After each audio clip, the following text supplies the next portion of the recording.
அண்மை செய்தி. திண்டுக்கல் மாவட்டம் நத்தம் அருகே லிங்கவாடியில் அரசு பள்ளியில் சிலிண்டர் வெடித்து இருவர் படுகாயமடைந்திருக்கின்றனர்.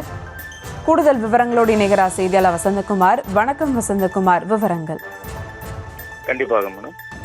திண்டுக்கல் மாவட்டம் நத்தம் அருகே லிங்கவாடியில் அரசு உயர்நிலைப் பள்ளி உள்ளது. இப்பள்ளியில் 380 மாணவ மாணவிகள் பயின்று வருகின்றனர்.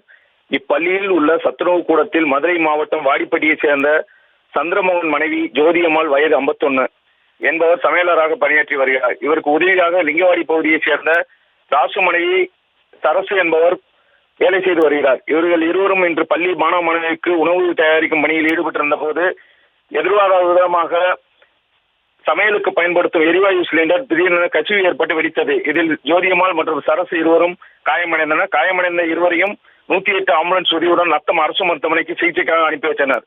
அங்கிருந்து பின்னர் மேல் சிகிச்சைக்காக இருவரும் ராஜாஜி மதுரையில் உள்ள ராஜாஜி அரசு மருத்துவமனைக்கு அனுப்பி வைக்கப்பட்டுள்ளனர்.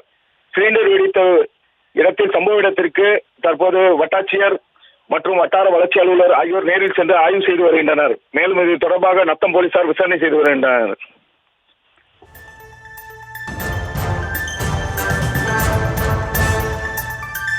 விவரங்களுக்கு நன்றி வசந்தகுமார்.